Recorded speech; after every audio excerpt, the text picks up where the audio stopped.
Now it's just after 10 o'clock and it's time for Drama on 3. Tonight, Dara Kelly, Anton Lesser and Amanda Redman star in Joseph O'Connor's new drama about the close friendship between Bram Stoker and Henry Irving, the most famous Shakespearean actor of his day, and the inspiration for a certain Transylvanian count. The tale I'm about to tell is only loosely based on fact. Vampires may not exist. My name is Stoker. You won't know me. Abraham Stoker. It's New Year's Eve in London. I'm alone in the house. My wife went to Ireland, and the sea storm prevents her return. The century is dying, and somehow he feels close. All I have to say of him, I can tell in one night. Come with me, if you will, to a playhouse in Dublin. It was 1876. I was still in my 20s, writing reviews of the theatre and never getting paid. There he was, in heavy makeup, on stage, in full flow, rivulets of sweat on his face as he prowled. Ladies and gentlemen, Henry Irving. 'Tis now the very witching time of night, when churchyards yawn and hell itself breathes out contagion to this world. Now could I drink hot blood and do such bitter business as the day would quake to look on. I waited in the rain, amid throngs of admirers. I see him still, being hurried from the stage door like a boxer from the ring. I hastened to the night editor's office. My review. Irving, in Hamlet, tonight. Oh, I don't know, Stoker. He's only a bloody showman, not an actor. I believe him to be a genius. Well, you turn a nice phrase. You ever think of doing this writing lark full time? Since you're not in a position to pay me, I could hardly afford to. The Queen pays you better, I grant you that. But slaving all day with a lot of clerks in Dublin Castle. Hardly the stuff of dreams, my boy. And perhaps the editor was right. My job was hateful. Opening and answering official letters all day. But that morning came an invitation that changed my life. Addressed to Stoker, drama critic, personal. The hotel corridor was gloomy. I came to a door. From somewhere, the sound of a woman's low laugh. Only then did I notice the door was slightly ajar. Heart thundering, I opened it, but remained in the doorway. Without looking, he spoke to me. Come closer. Seated on a chaise longue, Irving awaited, pale, in full evening suit, black candles about the room. You are in shadow. Sir? My eyesight is poor. And he rose, took a candle, raised the flame towards my face. Mr. Stoker, I believe. The wizard of kind words. I have taken the liberty of bringing you some of my ghost stories. They've been published in little magazines. Tales of the imagination. A theatre critic with imagination? You don't find that gets in the way? Like a pianist having three hands and not knowing what to do with any of them. I cannot invite you in. Old superstition among my sect. You must choose to step into the scene or to remain in the wings. Come now, I don't bite. Next evening, I had an appointment to see my fiancée, Florence. We walked the zoological gardens. He what? He asked me to come to London. On holiday, do you mean? As his secretary. At his new playhouse. It's to be called the Lyceum. It's the most wonderful endeavour. He means to make theatre respectable. At last. But I... You hardly know the man. I feel I've known him all my life. After meeting him once, so briefly. When I see him on the stage, I somehow feel I know him. Everyone does, Florence. It's his greatness. I think you're in love with him. It's hard to explain. You have a life here in Dublin. A steady job, a position, everything laid out before you. Why would you go away? London is my dream. I feel the chance won't come again. I had hoped, in a while, that we might be married. And not long after our marriage, we travelled to London, happy enough. March 1878. We arrived at the theatre, to a scene of utter chaos. The auditorium a forest of poles and platforms, carpenters, scene painters, upholsterers installing seats. Excuse me. I say, my name is Stoker, from Dublin. I am to be Mr. Irving's secretary. Fee-fi-fo fum, I smell the blood of an Irish Bram. Embrace me. The fresh aroma of the immigrant. Who is this pretty thing? You're here to apply as a hat girl, dear. See Mrs. Riley with your references. Mr. Irving. Henry, always Henry. Bad luck to call me Irving. A rose by any other name would smell as sweet. Henry, may I present to you my wife, Florence? Your wife? Forgive me, dear. I didn't know Bram was taken. And what a handsome couple you make, to be sure, to be sure. Such big eyes you have, as a wolf once said. I should have wept at your wedding, had only I been invited. We shall be great friends, you and I, practically sisters. You care for the theatre? I care for my husband and what gives him pleasure and happiness. Oh, a saint, not a wife. May I show you around the old ruin? The building, I mean, not myself. I have seen the stage already. Oh, the stage is merely the face, the eyes of the body. We need to familiarize with the innards, as it were. Come, to backstage. Chop, chop. We're not at our best just yet, as you see, but one rather likes the corruption. Purity is so dull. A young dog like you won't know Wills's play Van der Decken. I saw you play it twice in Dublin. The moment in the last act, when the ghost answers Tekla's question, Where are we? between the living and the dead. You see, the hero's dead, dear. What a queer idea for a play. One thinks of it always backstage in a theatre, for we too are neither living nor dead. A thought one finds strangely consoling. Offices up the stairs, dressing rooms to the left, paint room, prop room, gas room, carpentry. It's a delicious old maze, but you'll soon work it out. A manager must know his theatre. I rather hoped you'd accept the position. I couldn't manage a theatre, Then let it manage you. but I've absolutely no experience of anything like that. You fear new experiences. And how can you be a writer? Mr. Irving, that door at the end of the corridor, where does it lead? Best not to use it, dear. They say it's haunted. By whom? By a pretty little Irish girl who asked too many questions. Come in here instead. After you. Isn't it wonderful?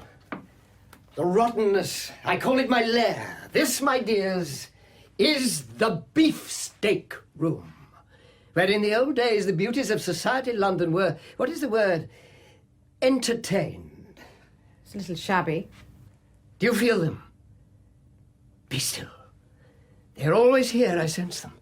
If these walls could talk, eh? Such seductions, such debauches. Many a virgin was ruined in this room. We'll make it glorious again, you and me, Bramsey. We'll have London gorging out of our hand. The Lyceum shall be our love child. Bram, When is your first show? 6 weeks tonight. I say, be serious. I am never anything less.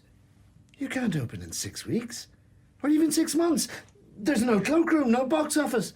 There are holes in the roof. Give the audience umbrellas.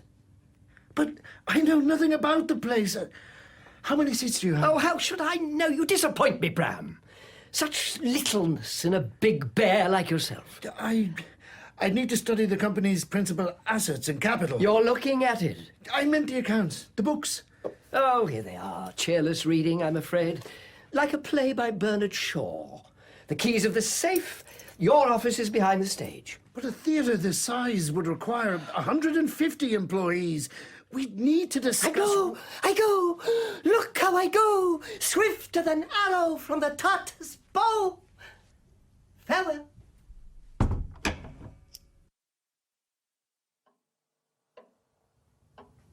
I might go to bed now. Yes? I thought. These accounts are horrendous. I've never seen the like.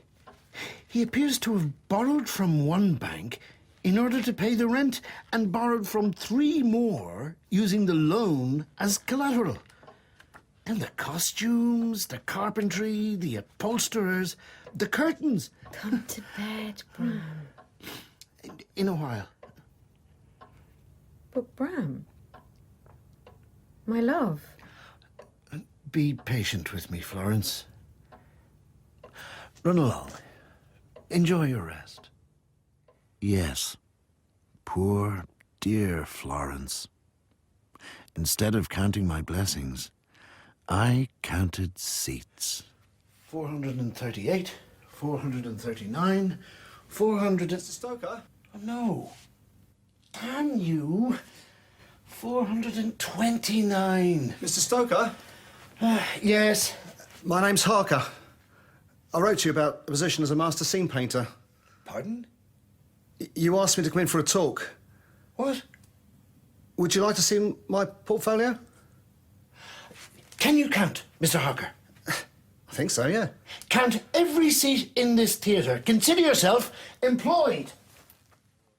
Mr. Stoker, Mr. Irving says I'm to speak to you about the costumes. I was here first. We have no violinists. And the windows in the dressing rooms is broken. The widget lights. One at a time. Let us not be unruly. If you have a grievance, please approach me one by one and let me know if it calmly. Nothing can be accomplished if we shout one another down. Here is my hat!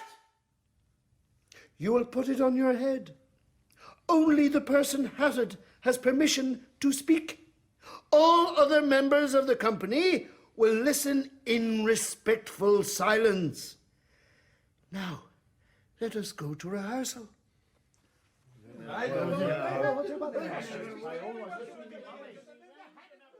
You are playing the King of Denmark's ghost, not a drunken chimney sweep. Again. My hour is almost come. Oh, dear when God. I to sulphurous and tormenting flames must render up myself. Alas, poor ghost. Pity me not, but lend thy serious hearing to What to I what shall unfold. I shall unfold. I shall unfold. Well, unfold, for the love of God. What are you waiting for, a bloody telegram? Mr. Irving, sir, I am sorry. If I could have a short break. 5 minutes, you donkey. Go and have a feed of oats. Come back here without knowing your lines, and I will slice out your heart. Go. A word. About what? Your wife has written to say her family would like to have tickets. Give them. I notice she's called Florence, like my own wife. What of it? Nothing, of course. Merely a coincidence. We are estranged, if you wondered. Was there anything else? We need more carpenters. Then hire them. We don't have the ready funds. Must you bother me always with such petty vulgarities? Can't you see I'm busy here? Must you all drain me dry? But We open in a week and the scenery isn't even painted. Am I required to do everything myself? a word of encouragement to Harker and the men would go across well. I pay their wages, don't I? I ain't their mother, dear. They may suck somewhere else for their milk. If you could have seen us. The chaos, the sweat. We opened with Hamlet. Nothing, if not ambitious. 10 minutes before we opened, we were still sewing costumes. And I, too, found myself in a role. Sergeant Major Stoker. Ridiculous. Stalls left. Ready, Mr. Stoker, sir. Stalls right. Ready. Grand circle. Ready, sir. Upper circle. Ready, Mr. Stoker. Boxes left. Aye, sir. Boxes right. Yes, Mr. Stoker. 7:30, gentlemen. Curtain in 32 minutes precisely. Thank you. You may open the doors. Sir, the governor asked if you could come to his dressing room immediately. Henry? You're pale. What's the matter? We're not ready. Call it off. The house is full to the gunwales. They love you. Can you hear them? Give them back their money. You can say I'm unwell. Please, don't mention my weakness to the company, that's all. Couldn't bear them knowing their governor is a coward. But what is there to fear? You can trust me. You won't mock me if I say. How on earth would I mock you? You know my eyesight is bad. Well, it's worse than I said. I can barely see my reflection if I look in the glass. But why does it matter? On the stage, I look out and see the darkness. Only that. It's been with me since childhood, afraid of the monsters.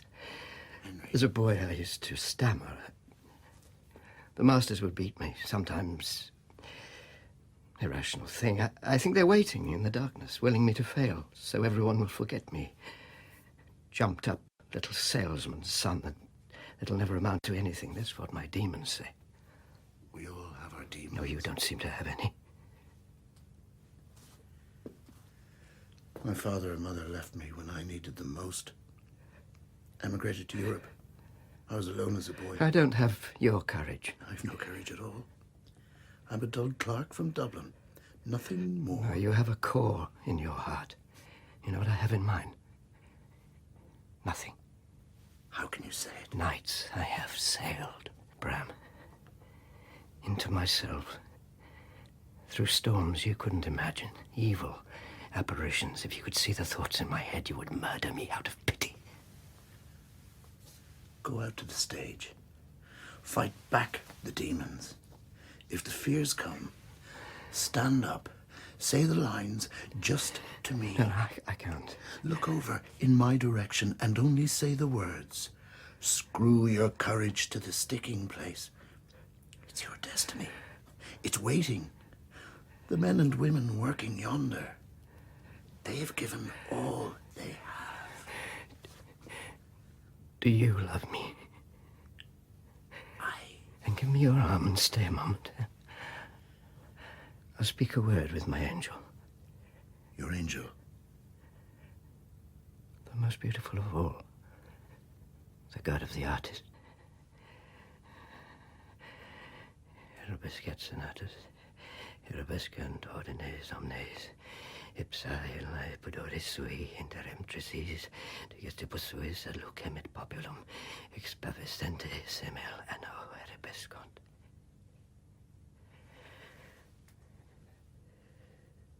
Death, or glory. To be, or not to be. That is the question. Whether it is nobler in the mind to suffer the slings and arrows of outrageous fortune, or to take arms against a sea of troubles and by opposing in them. Can't hear you, mate. To die, to sleep, no more, no more. And by a sleep to say we end the heartache and the thousand natural shocks that flesh is heir to is a consummation devoutly to be wished. To die, to sleep perchance, to dream, aye, there's the rub, for in that sleep of death, What dreams may come when we have shuffled off this mortal coil must give us pause. There's the respect that makes calamity of so long life. For who would bear the whips and scorns of time, the oppressor's wrong, the proud man's contumely, the pangs of disprized love, the law's delay, the insolence of office and the spurns that patient merit of the unworthy takes, when he himself might his quietus make with a bare button? Who would fardels bear to grunt and sweat under a weary life, but that the dread of something after death, the undiscovered country from whose bourne no traveller returns, puzzles the will, and makes us rather bear those ills we have than fly to others that we know not of. Thus, conscience does make cowards of us all.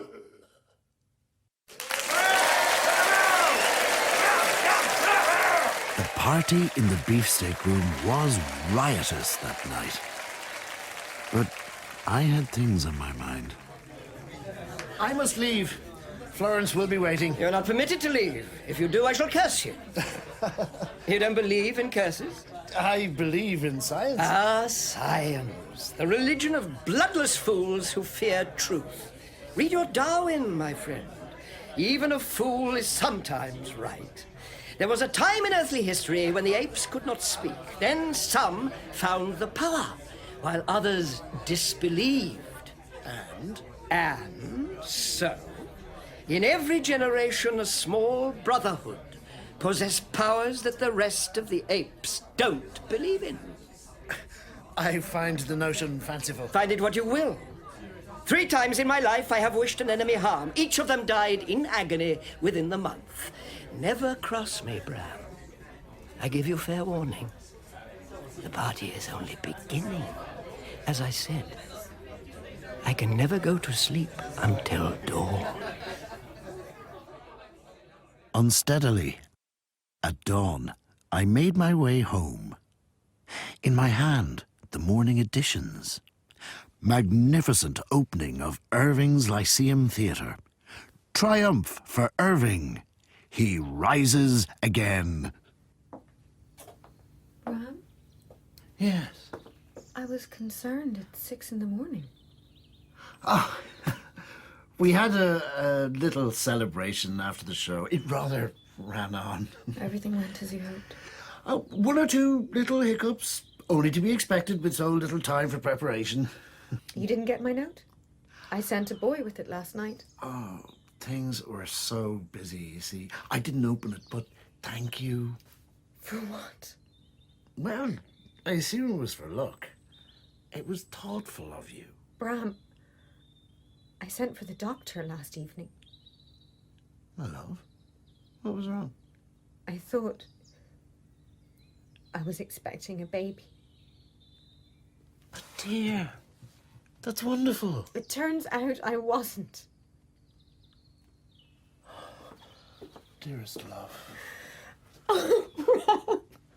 There. There, mustn't we?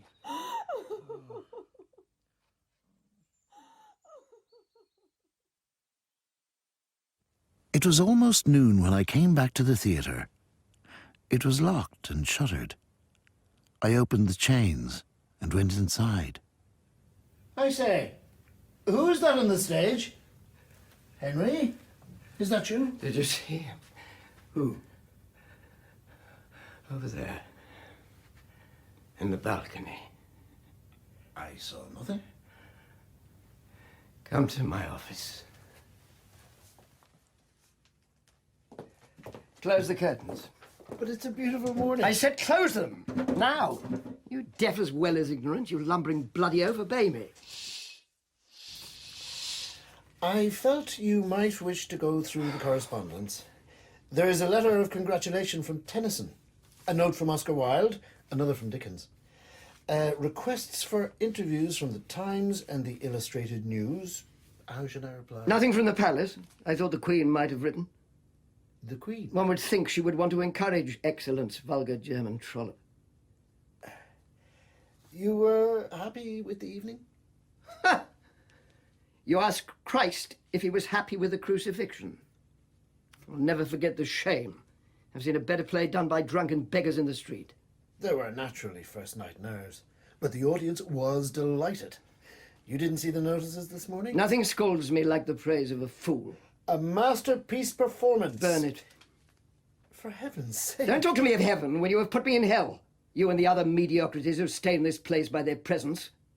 The company's performance, in my view, was of a high level. You are not in Ireland now. I do not accept your grubby standards. It must be perfect. Every night. Nothing less. That is a noble aspiration. It is not an aspiration. It is how it shall be.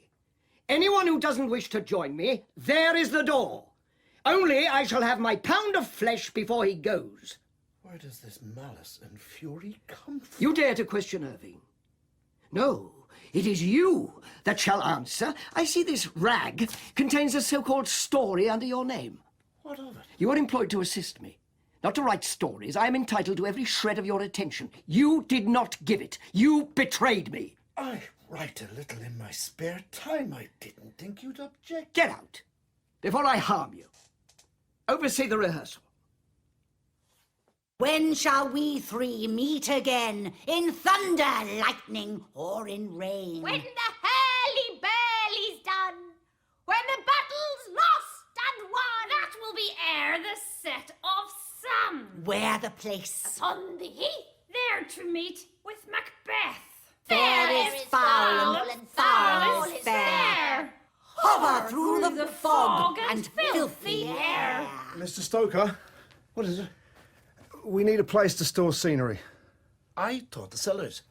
I beg your pardon, Mr. Stoker, sir, but the stagehands won't venture down there. Why not? Because of Mina, sir. Who is Mina?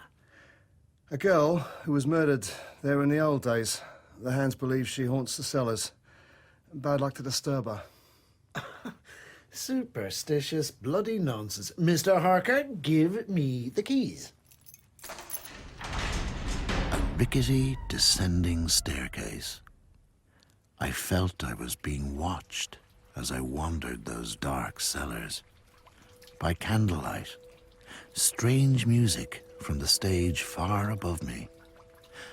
I felt safe in the underground world.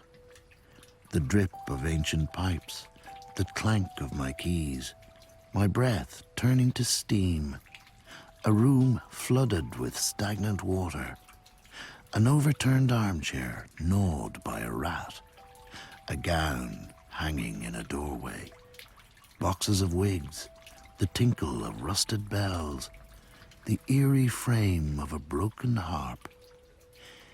In an alcove, 3 coffins. He is young and strong. There are kisses for us all. Back to your own place. It is not yet time. This man belongs to me. Your doom will not come unless you desire it. Bram, wake up. Where am I? In your office. What? Be calm. Oh, dearest God, what a dream. How long was I asleep? A guilty conscience, my Irish friend. Huh? It makes a coward of us all.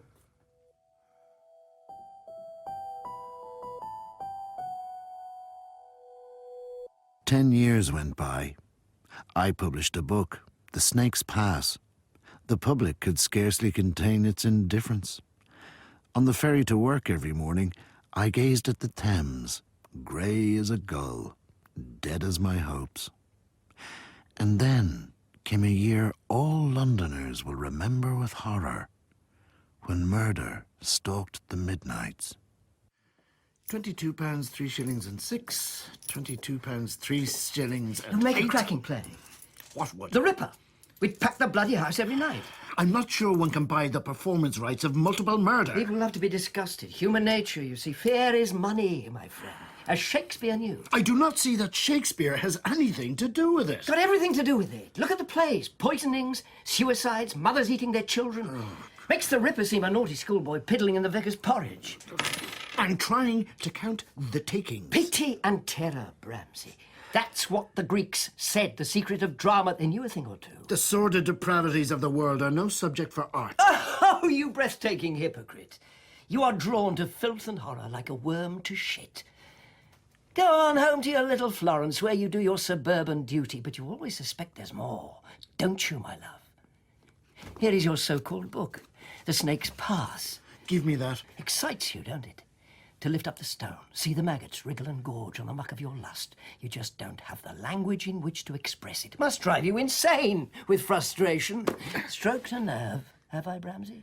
If we can get back to business, I would greatly appreciate it. We are not presenting a drama based on Jack the Bloody Ripper. The Ripper's not you, is it, Bramsey? Only you quiet types can be savage. You're much more sadistic than the extroverts. Harker was still with us. We became not quite friends, but allies. And I recall the day we went together to the stores I'd found for the scenery, under a shabby old railway bridge in a low part of town. We need a night watchman, sir. It's a rough quarter, this. There's £70,000 worth of scenery there. I've spoken to the railway company. They'll supply guardsmen as part of the rent. Makes a good spacious store, sir. How'd you find it? I walk London at night. Clears the head. You don't want to be doing that, sir. With what's happening in the East End. One of the girls, they found her just over there, in Bucks Row. Other cousin works at the mortuary. And he saw the girl's body. Said you wouldn't believe the things he'd done to her. Man's a monster, not a human. Queer to think we might walk past him any night on the street. I want you to erect a notice for me, John. No woman of the company is to go home unaccompanied after dark. By order, Henry Irving. Let's head back, sir. The storm's coming on.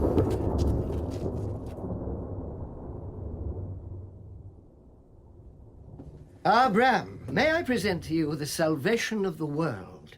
The greatest actress in England, my friend Ellen Terry. Pleased to meet you. I feel I know Mr. Stoker already. I hardly think so, darling. Bram's the manager here. A damned fine one, too. Answers 50 letters a day for me. Devil with the pen. Indeed. Some good news, Bram. Miss Terry is joining the company. You didn't tell me that.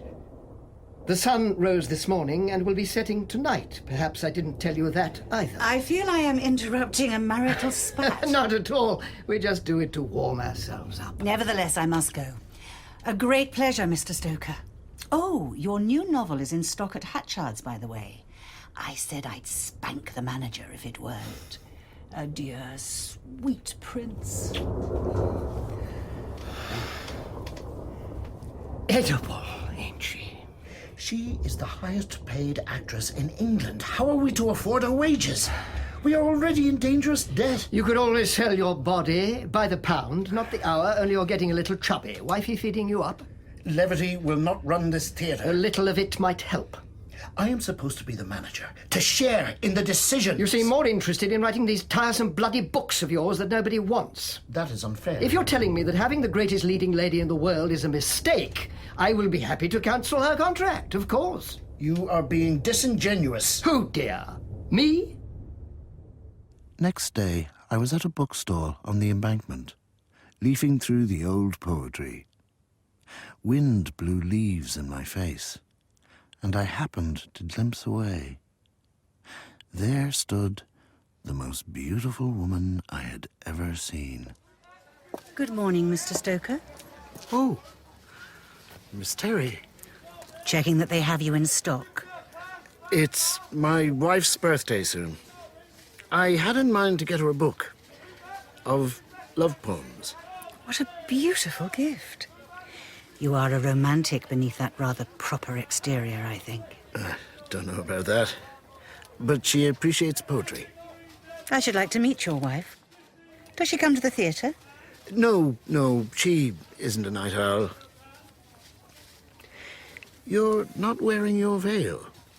They recognize me, you see. Some days it bothers me. Today, I don't seem to mind.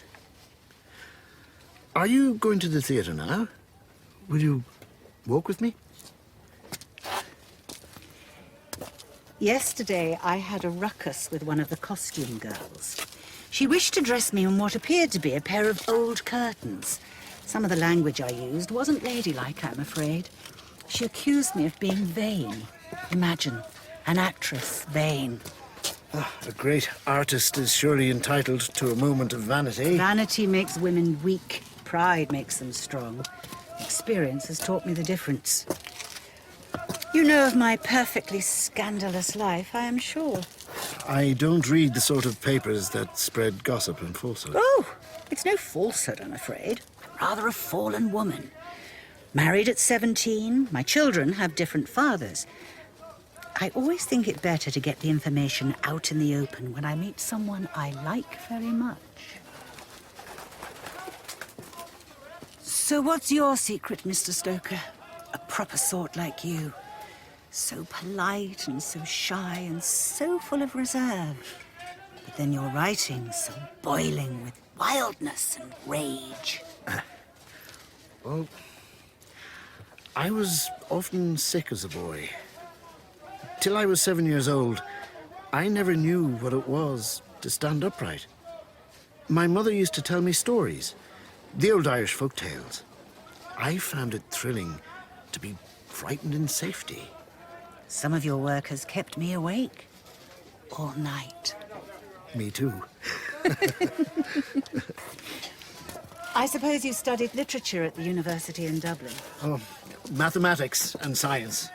For me, it was theatre that opened the door. To literature, I mean. Then it somehow never closed. I think you are in love. Oh, perhaps. It's a little unrequited. How so? Oh, I had hoped when I was younger that writing would be my gift, that I might have success with it. But many are called, few are chosen. You are working on something new? An idea's churning around. Came to me a while ago. Probably nothing. May I ask your theme? It's a story of a monstrous aristocrat in league with the devil. An evil man of ferocious arrogance. He sucks people dry. Wonder where you found the inspiration for that. Yes. You blush when you speak of your work. Like a lover about his girl. To tell a story to another. To touch another person. Someone you never met. That hope, it moves me. And words themselves are so beautiful. Just to play with them, like music. I feel, when I write, as though I become a better man. Stronger and better.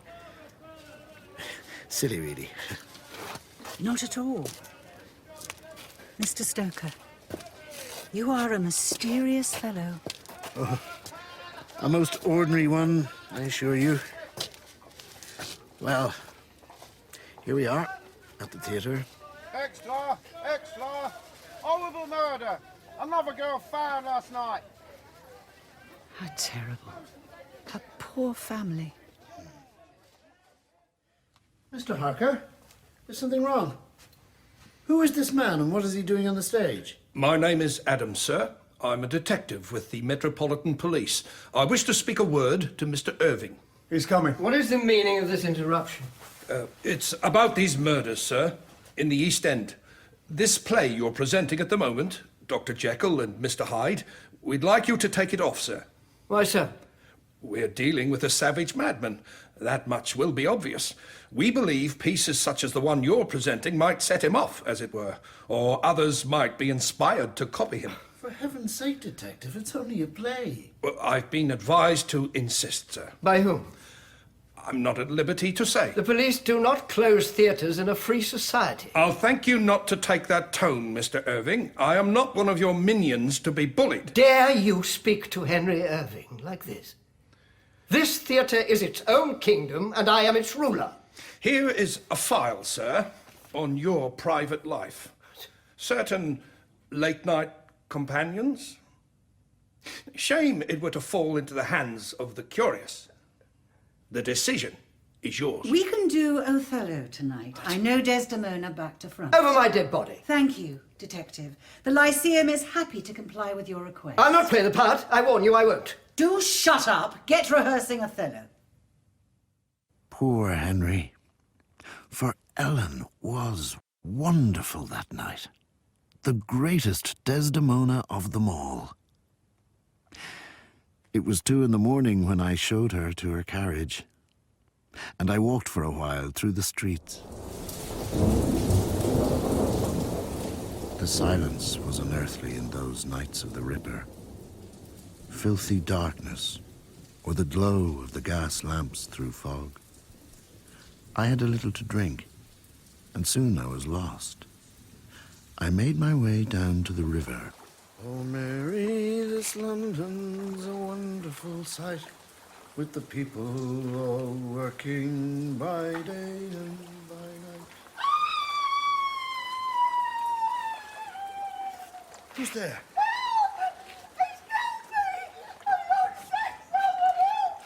Miss, just a moment. Help is coming.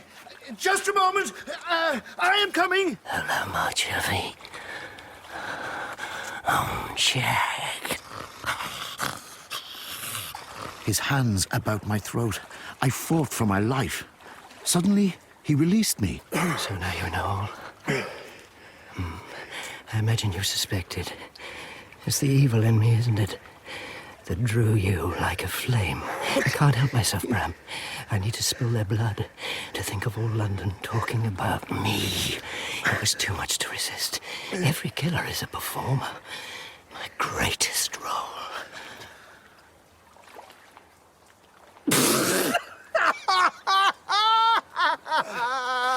I followed you, you idiot. When they told me you left the theatre, you don't think I'd let you be chopped and gobbled by Saucy Jack? You unspeakable wretch! Your face, dear God. Look at you. You are a reprobate. I ought to blood you and throw you in and drown you. The voice. Who was the woman?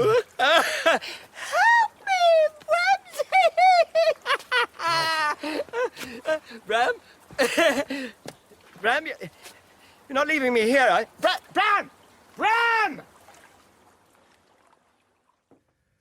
I've paid the wages, arranged the auditions, spoken to the manager of the bank, and there is a reporter from the Times outside. Have him killed and fed to my dog. He ain't fussy what he eats. The publicity would be useful in selling tickets. Bugger your tickets, let them come or not. Without tickets being sold, there is no Lyceum Theatre. It's always the same tedious questions. Blah, blah, blah. What do you think of Shakespeare? How do you put together a portrayal? Well, how do you? I look at the people around me and I steal. How else? You steal? Yes, a limp, my former schoolmaster, a squint, my uncle, a nice old man, Tennyson, a murderer, Shaw. You see? To watch is meat and drink. People are food. Open that drawer. There, fetch my sketchbook. There, you see? Their mannerisms, habits, things about their accent. How a character walks and holds himself is as important as his words. The way he lifts a glass, his laugh, his hands. Most of all, his stare. Get that. You get everything. These drawings are so beautiful. And one last thing. It's the secret of tragedy. There is something in every lover that wants to be rejected, and something in every villain that wants to be loved. All the evil in the world comes from shattered love. Forget that, and the audience won't believe you. These stories you write, that's why they don't work. Oh, you can scribble out a workable sentence, but a monkey could do that. That's just as well you've stopped. Too many ordinary writers already. You are never going to write anything lasting, my dear. Many are called, few are chosen. Now, to rehearsal. Oh, you there, lighting man. Shine the bloody lights, idiot. It's me they'll want to see. Do your job, you festering tart. Now, blaze the blasted things and give it some red, for Christ's sake. He hath disgraced me and hindered me 500,000, laughed at my losses, mocked at my gains, scorned my nation, thwarted my bargains, cooled my friends, heated mine enemies. And what's his reason? I am a Jew. Shine those bloody lights, or I will stick them up the highest rafters of your home. Hath not a Jew eyes? Hath not a Jew hands, organs, dimensions, senses, affections, passions? Fed with the same food, hurt with the same weapons, subject to the same diseases, healed by the same means, warmed and cooled by the same winter and summer as a Christian is. If you prick us, do we not bleed? I was conscious of the presence and of his being, as if lapped in a storm of fury, the eyes transformed, the fair cheeks blazing with fury. Would you play for a moment with the baby? Not at the moment, my dear. For heaven's sake, Bram, he's hardly seen you in a week. Bram! May I speak with you? Must I throw that wretched machine out the window? Is something wrong? Another book. What of it? You don't feel we see little enough of you as it is? Out every night of the week, never home before dawn, 4 books to your name, and none of them successful. And now the writing of yet another one is to take up whatever minuscule shred of time you don't give to that man. I thought I'd have a last go. One final attempt. I'm going to sleep in the nursery from now on.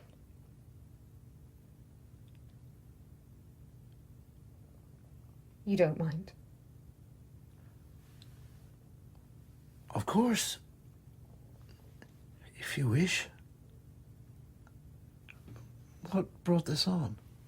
Wakes me up when you come home from the theatre at dawn, and then you seem so restless. I thought it would be more convenient. Please, don't be angry with me. I'm not angry. A little afraid. Of what? Where do you go, Bram? When you remain out all night? I've told you. There are often people to entertain at the theatre, and then I write for a while. Seems to soothe me down. And then my head is so full, I need to walk for a while. Where do you walk? About London. I've heard it said that Irving and his wife have not lived together in some years. Why is that? How on earth should I know? I've never had the effrontery to ask. You know what they're saying about Oscar Wilde? What has that to do with anything? That he goes about with boys. That he flaunts what he is. A flamboyant man attracts rumours, but... Don't humiliate me, Bram. That's all I ask. I'm not that sort of man, as you must surely know. All I know is that there's a hidden part of you. I used to think you would reveal it, that we might live there together. But now I know we won't. What balls you talk, Bram. It can be done, I assure you. Electricity on the stage. You are living in a dream world. Isn't that what we're supposed to be doing? There is electricity at the Lyceum already. It is called Henry Irving. Sweet Christ, the third person, such self-effacing modesty. Modesty is for virgins, dear. You should give it a try. If we don't patent this effect, someone else will use it, mark my words. Let them. I need no gimmick. I'm told Shaw is very interested. How does it work? It's a system of batteries and metal plates held in the hand. If you study this sketch I've made, you'll see what I mean. Balls to your bloody sketches. Show me. Pick up your sword. If you're wasting my time, I'll run you through. Touch mine. Bloody Fenian Irish madman! You tried to kill me. Do it again. Touch my sword. Oh! You genius, Bramsey, I hate you. Run in through the heart, Bram, if you can find one, that is. Carry on, Bramsey. It's only a play. Oh, Wilde is coming tonight. Unspeakable Irish bastard. Make sure he's invited to the beefsteak after the performance and suck his tits a bit, yes? Otherwise he'll put the course of the fairies on us, Pegara.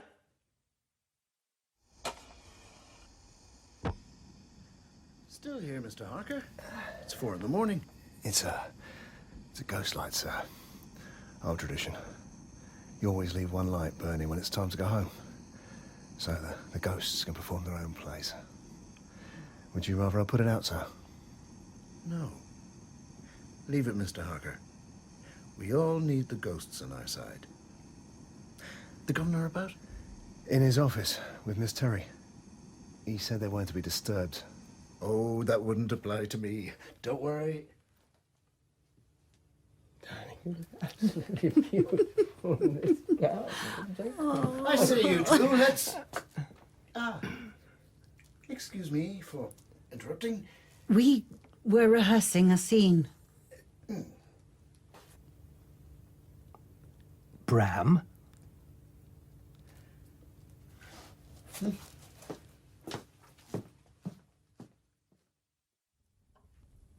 It's pleasant to have you home for an evening. For me also. You're not missed at the theatre? They can manage one night. Is something wrong, Bram? You seem preoccupied of late. Nothing at all. I saw your book this afternoon in Hatchard's on Piccadilly. The man said they'd sold 4 copies. I hope you don't mind. I read some of your manuscript. The vampire story. That story is dead. I burnt it the other night. I rescued it. Here. Poor thing. A little scorched around the edges. There was something I wanted to say to you, Florence. I sometimes feel I've disappointed you. As a husband. As a friend. That I haven't been attentive. Because of work and so on. And I wanted to say, I am sorry. And will try to do better. What's brought this on? You are the finest person I have ever had the honor to know. I have never been worthy of you. I'm still not now. The happiness it has given me to have a family and a home, I owe all of it to you. And I am sorry. You're loved the way you are, Bram. I think I understand. Thank you, my treasure. I hope I'm not too late.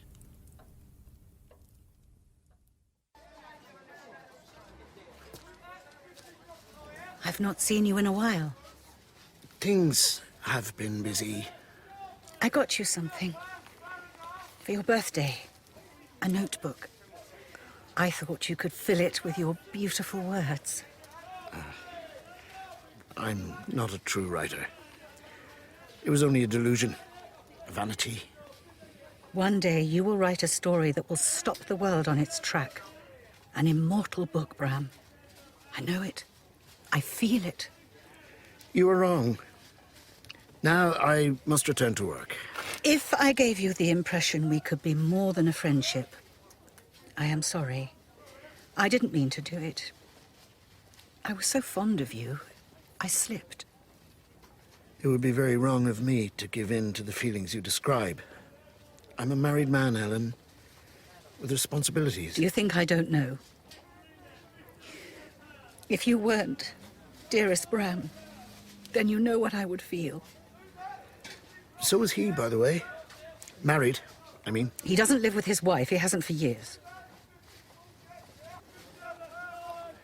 Bram, I am married too, as I think you know. Unhappily, yes, but it doesn't excuse me. I don't have your nobility. I wish I had. The heart seems to want what it wants, alas. Alas, Do you hate me? I never could. The special friendship I have with you will outlast everything else. I knew it the moment we met. Oh, my Bram, be my friend. I couldn't bear to lose you. Wretch! You have ruined my makeup. You are lovelier without it. I have something to do. Can you come with me a while? It's good of you to see us, Doctor. The honor is mine, Miss Terry. May I say that you are even more beautiful off stage in daylight? You are flattering. When I proposed to my fiancée, do you know what I said? If Ellen Terry won't have me, perhaps you would. How perfectly charming. There's a reason for your visit here to the asylum. I am to play Ophelia soon. I thought it should be useful to see people who are mad. They've plenty of them here, of every condition. What is Ophelia's, would you say? Interesting question. She may be a sufferer of what is called erotomania, often brought on by shock, though we're not quite sure how. It's the false belief on the patient's part that he or she is sexually desired. Take the patient in this cell, for example. He is what is termed a zoophagous maniac. It means he catches insects and swallows them. Why? Well, he believes they will give him eternal life. It's a common enough delusion. Some would say even religions borrow from it, eating the body, drinking the blood, and so on. The poor soul. Will he ever be released? Alas, his condition has a character that makes it progressive. From eating flies to eating spiders, then birds, even rats. Often fancy he's licking his lips a bit when I pass by his cell, eh, John? The master is coming. I am only his servant. The master will live forever. Might I shake him by the hand? I don't advise that. My master is waiting. He has come from afar. I drink of their blood that so he may live. I wrote those words in my notebook. I do not know why. Poor Renfield, my muse in chains. Nor was he the only soul in a prison. Back at the theatre, we all were. But, Mr. Irving, there is a long-established way of doing the costumes for Macbeth. Don't say that in a theatre, you bloody fool. It's the Scottish play. Don't you know it's bad luck? These costumes have been most successful in the past. The Lyceum is the future. The tartans are all authentic. You may go and toss your caber. This is not a bloody barn dance. Boys, I've had these specimens made up from my own design. I want Iceland and Vikings. This is a play about savagery, not a bloody box of shortbread come to life. Have you even the faintest idea of what those costumes will cost? You're being a clerk. The clerk who runs this theatre. You do not run this theatre. Drill it into your skull. It's the name of Henry Irving over that door every night. My point is that I have the responsibility of balancing the books. If that is not done, there is no theatre at all. We cannot go on with productions of Napoleonic flamboyance. The bank is at our throats every day. You bite the hand that feeds, Bram, and I warn you, I tire. I am merely... Then go! or stay, whichever you will. The lukewarm I shall spit from my mouth. There is no need to speak to me in the manner you do, to degrade me. I think you'd rather like it. You're insane and ridiculous. I pity you, Henry. Then why are you still here? No, don't go. Bram, forgive me. Old love, lately I've been drained. You must stop draining me. Let's give it guns blazing. That's all I meant. Did I tell you my idea? Come on, come. If you give the reporters a word or two, they've promised to leave. Ah, gentlemen of the press. You know one's every move, and you hunt in a pack, I see, like rats. Why are you going to Scotland, Mr. Irving? In the coming season, we intend to give London a production of Macbeth. That is a play by a new author you won't have heard of. I am leading the company to the Highlands so that we may look at the landscape. Why would you want to do that, sir? Because Macbeth is not set in Piccadilly. Right, that pack of bastard reporters will be on the next train to Edinburgh. By then, we'll have arrived at where we're really going. Where? Whitby, in Yorkshire. Gloomy little dump, but we'll liven it up a little. Now, who'll give us a song? Whitby, a town I didn't know. The menacing hulk of the ruined abbey and St. Mary's Cathedral. Then a humble-looking library, and in I went. Always, always the tiniest detail is the killer. My life was about to change. I browsed the shelves a while, a strange fire in my mind. Usually there is peacefulness in any place where old books are gathered. Not here, not at all. Mist seemed to curl at the library windows. As though led by some force, I reached towards a book. An account of the principalities of Wallachia and Moldavia by William Wilkinson. It fell open at a chapter called Lad Dracula. All night I wrote. I wrote as one possessed. My perspiration dripping onto the pages. Images of Ellen as Lady Macbeth. Images of him. I would, while it was smiling in my face, have plucked my nipples from his boneless gums and dashed his brains out. Turn, hellhound, turn! The castle of Dracula now stood out against the red sun, and every stone of its broken battlements was articulated against the light. As we looked, there came an explosion, a terrible convulsion of the earth, so that we seemed to rock to and fro and fell to our knees.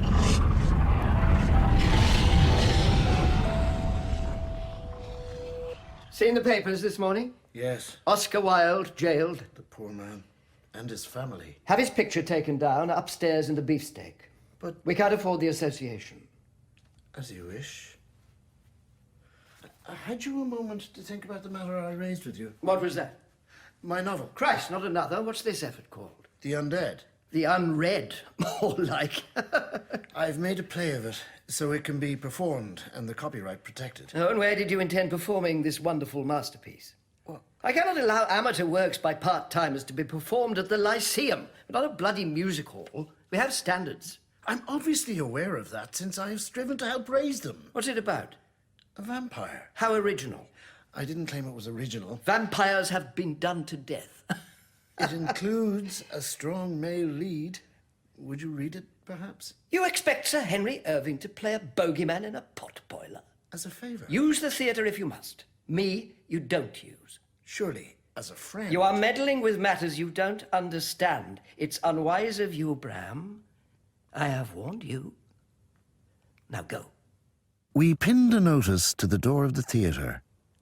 Dracula or the Undead, 10:15 a.m., one performance only. I stood alone in the lobby to see if anyone would come. Then Harker came to fetch me. Mr. Stoker, sir. It's time to begin. Right. Bram? Florence, my love. I didn't expect you. Best of luck.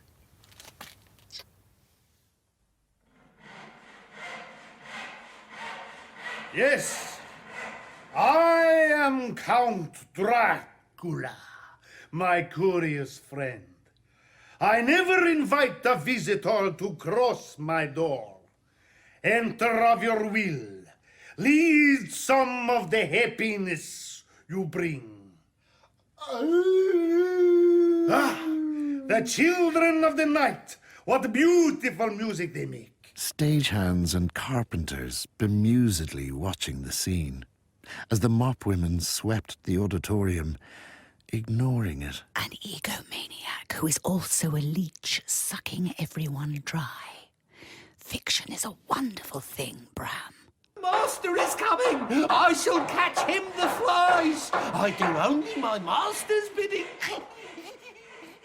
Backstage, afterwards, I gave out copies of the book.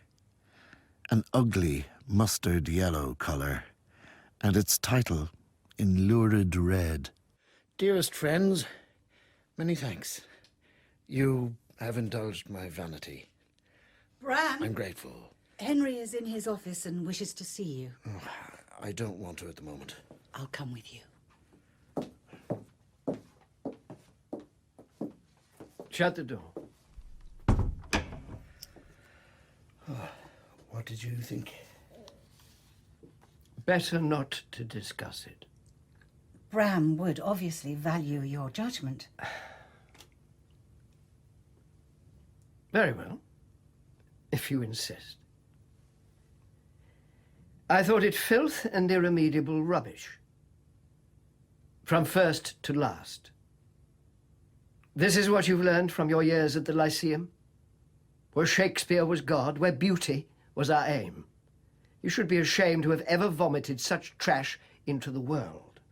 That, sir, is what I think.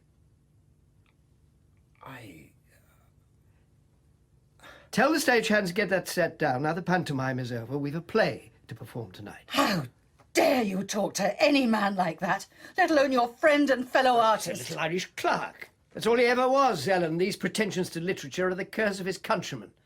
Every one of them thinks he's a poet, as does every other savage in the world.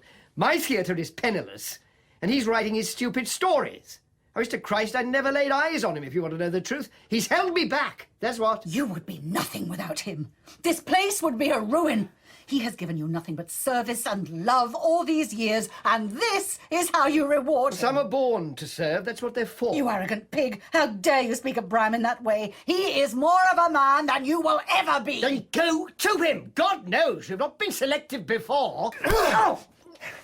Take that, you filthy dog. You're a coward and a bully, and your cruelty is vicious. Enjoy your revenge, Bram. I hope it cures your envy. Bram, ignore him. Sir, come quickly. Fire at the scenery store. My life's work! You have killed my very children! I told you! The curse of the artist always works. Maybe now you'll believe me. You murderer! What are you doing, Bram? Packing my boxes. Will you see him? Nope. Please, Bram. For me. He's had such a dreadful shock. I fear for his sanity. You know what he is like. Headstrong, stubborn, saying things he doesn't mean. He may say them elsewhere. How so? I'm leaving the Lyceum. It's better. For everyone. I intend to return to Dublin. With my wife and our child. That would sentence him to death. He wouldn't last a year. I have failed. Failed. The theatre is almost bankrupt. I begged him not to insist on such flamboyance and expense. Every word I said, he ignored me. Always. Our plays are burnt. We are led by a madman. For this I left my country, Ruined my marriage, my happiness, missed the hours when I should have been with my child at home. Your writing is your country and marriage. Is it no consolation? No, it is no consolation. Forgive him, Bram. I beg you. He needs you so badly. Send one of the stagehands, if you would, Ellen. I'll be in the cellar, clearing my belongings.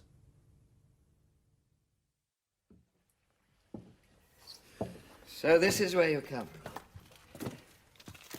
I often wondered. I thought you should know I've sold the lease.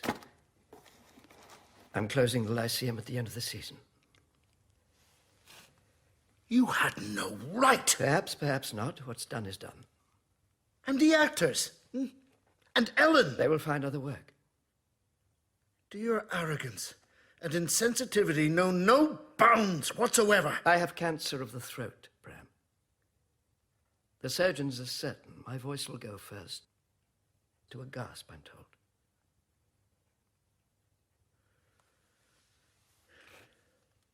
When did you learn of it? A couple of weeks ago.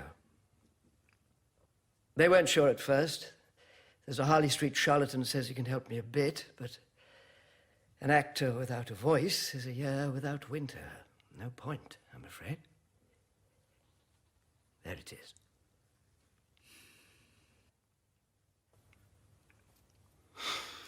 I could live down here with the rats and the spiders. You could find me a coffin to sleep in.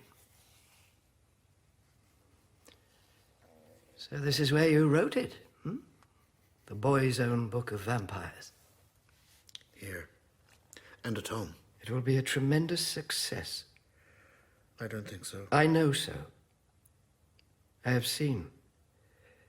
When you and I are long gone, your count will still be known. Like Judas. No. I liked how you named your hero after our scene painter. Mr. Harker, and the other little references. The scene in the asylum, and so on. Watching all of us, weren't you? We were grist to your mill.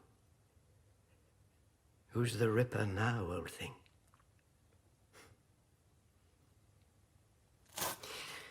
Will you have a little drink with me, for old time's sake? Our gods stand up for bastards. King Lear. The show seems to be over.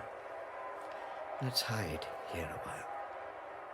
There are guests to be entertained in the beefsteak room. Can't you imagine the unctuous sympathy? The pity of the English, like a pack of rats giving you a bath before eating you. It isn't fair on Ellen to have to entertain them alone. Ever the gent. Lead on, Macduff. One thing I've learned, Bram. What was that? All things considered, I've had time to think it over. There was no greater Shylock than I. That's what you've learned. Well, what else did you think?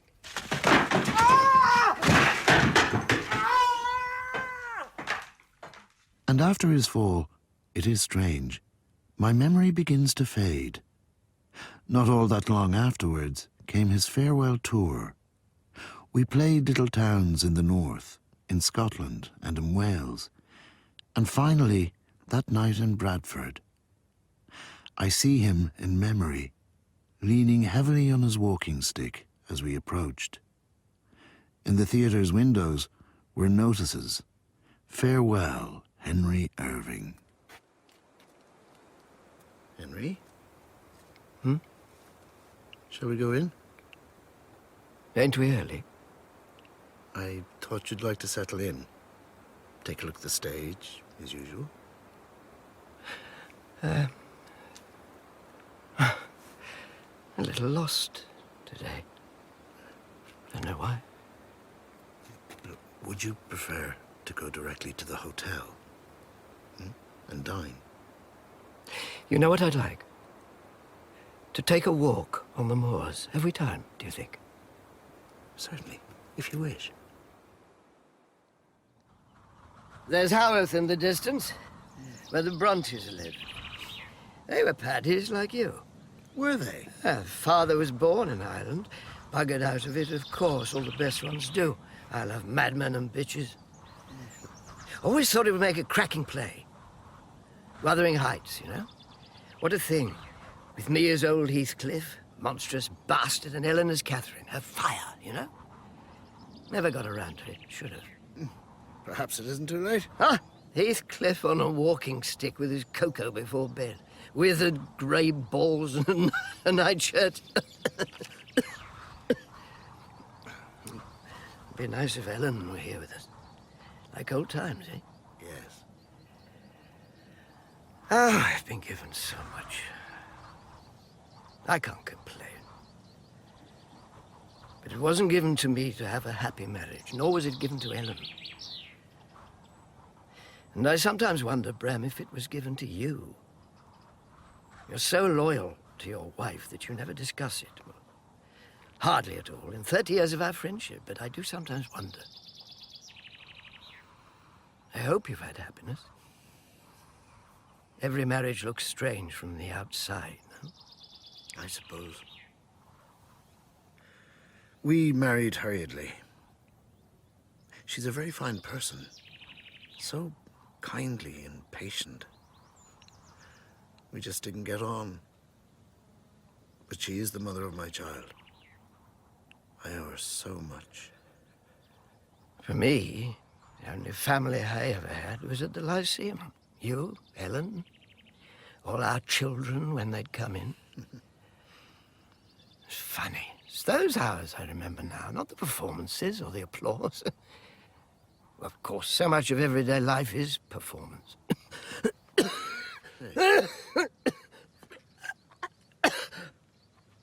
Oh.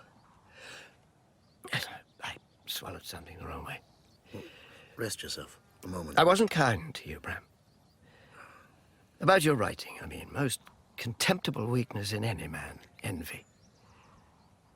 I'm sorry your vampire book wasn't a success, old thing. Doesn't matter anymore. I'd love to have written something. Never had the courage. To be revealed like that. It frightened me. You reveal yourself every night of your life on the stage. Oh, kind of you, but no. That happens very rarely. It happens with Ellen. That's her gift. Extraordinary thing. She had something in her that the people always wanted to touch, no matter the role. An actor plays with masks, but an artist removes them.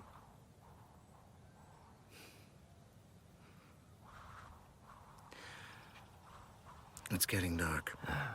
Let's be off. You can rest an hour before the show. Sit up in bed a moment. Huh? I've a surprise for you. I don't like surprises. You'll make an exception. Who is that? I was playing in Leeds last night. Our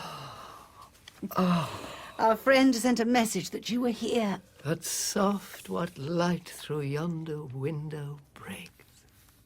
How marvellous to see you, old darling. I can only stay a moment. I'll just go see the manager. Wish I'd known you were coming. Would have cleaned myself up. Well, how have you been, my dearest? Surviving, old pet. Doing one-night stands at my time of life. I'm at the Prince of Wales in Birmingham tomorrow in a dreadful old panto. But it keeps me in bonnets and gin. Let me get out of bed and we'll take a cup of tea. No. Stay there. Well, hop in if you like. Incorrigible devil. I'm rather tempted. You look so well. Oh, my sweetest old minx. You tell such pretty lies. What's this nonsense I hear about you not looking after yourself properly? No. I find it hard to sleep now. That's the curse of it all. What I'd give to close my eyes and know that peacefulness again. It's strange what we long for in the end.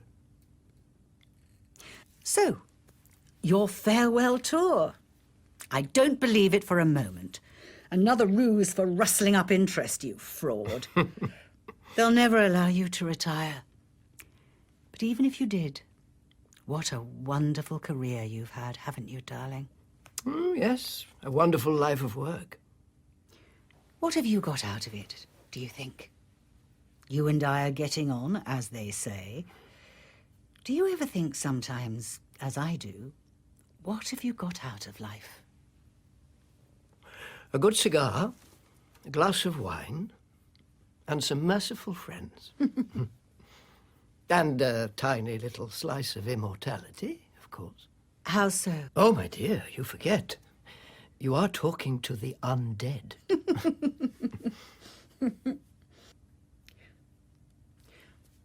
What are you playing tonight?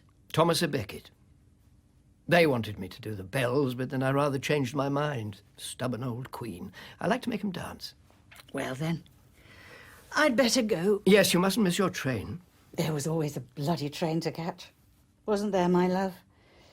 I believe I've spent more time on trains down the years than I ever did on the stage. Yes. I missed one or two of them. This one, you caught. Get thee to a nunnery. Good night, sweet prince.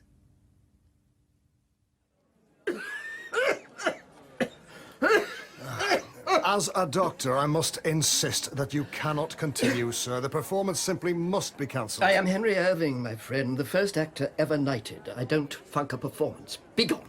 Doctor, I know him as well as it is given any man to know another. There is no point in talking sense. Let him go on. You there, boy. Get me a bottle of ale.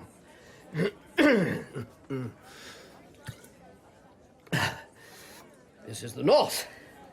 The ale makes me sweat. They like to see you sweat for them in the North. Know your lines, boys? Good. Beginners' positions. Anyone upstages me, I'll kick him up the arse. Drinks on me later. Break a leg. Cut along. Do something for me, Bram. Of course. Don't watch. Why not? Want you to remember me at my best. It's what I prefer. See what curtain down. Go on. So I walked the streets of Bradford through the pouring rain, 1,000 broken images tumbling in my mind. A glittering reception at the Lyceum, the night of the coronation, full of princes and royalty from all over the empire, rajas, tribal chiefs, potentates and their retinues, all in fabulous costume. Irving in the golden flow of his fame, taking his bow to the adoring throng. After an hour, I returned to the little playhouse in Bradford, in time for his final scene. My counsel is already taken, John. I am prepared to die. We are sinners all, the best of all, not prepared to die. God is my judge. Into thy hands, O Lord, into thy hands. As the curtain slowly fell, he collapsed on the stage, but recovered sufficiently to step out and take a last call. Drenched in sweat, his makeup running, he stared at the crowd.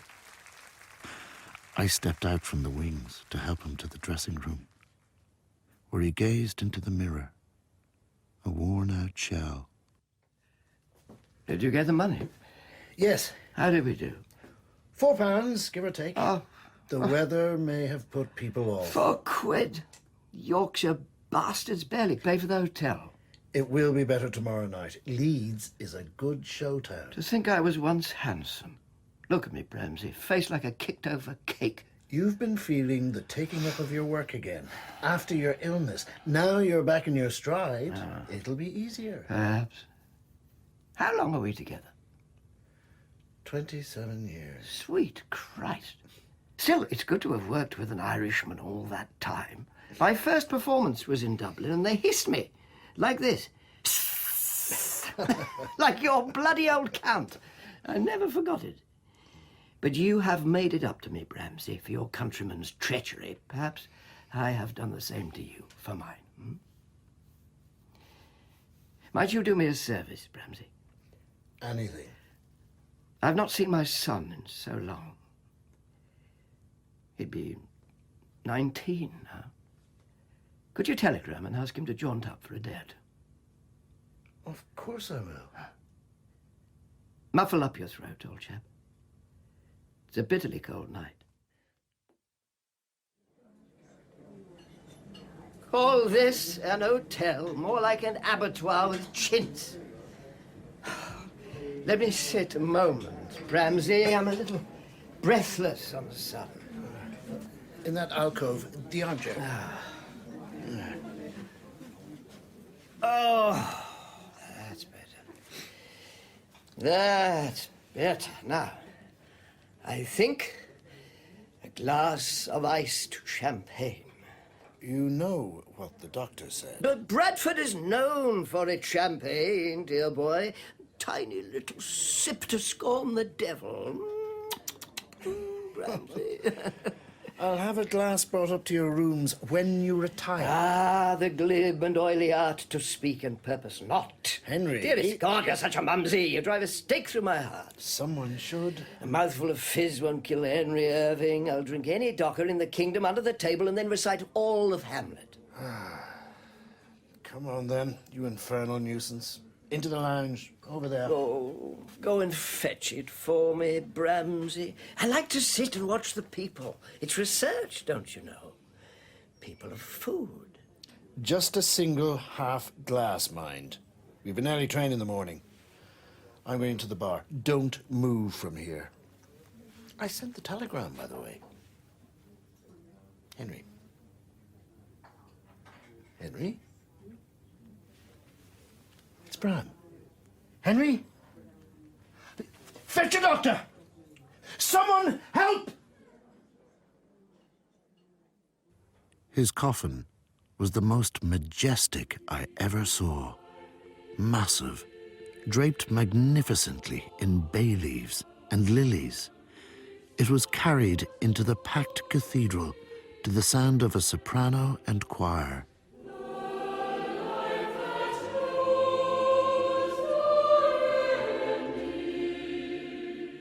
Ellen was beside me in the congregation.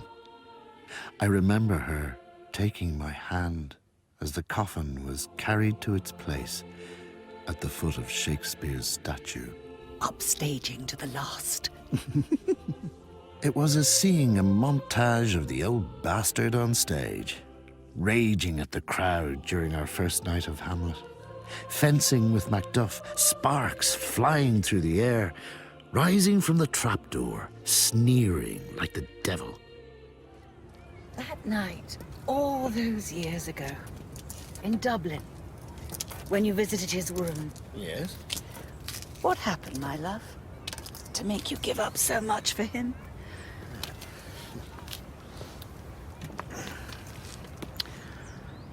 He recited me a poem. It reduced me to tears. And everything changed.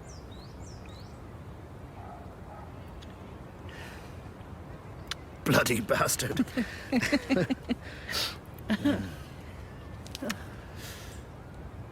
You're not wearing your veil today. They don't recognize me anymore. I do. Come along, old thing. The sun is going down. He was the greatest actor who ever lived. And he'll never be forgotten. I wrote a book that disappeared, which nobody will ever remember. Life is strange, but beautiful too. At moments, very beautiful. Stoker.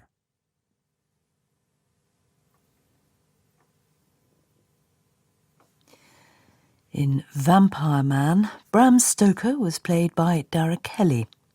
Anton Lesser was Henry Irving. Florence was played by Eva Berthisel. Patrick Fitzsimmons was Harker, and Ellen Terry was played by Amanda Redman. The other parts were played by Dan Gordon, Peter Ballance, and members of the cast. Vampire Man was written by Joseph O'Connor. The producers were Gemma McMullen and Jenny Thompson, and it was directed in Belfast by Stephen Wright.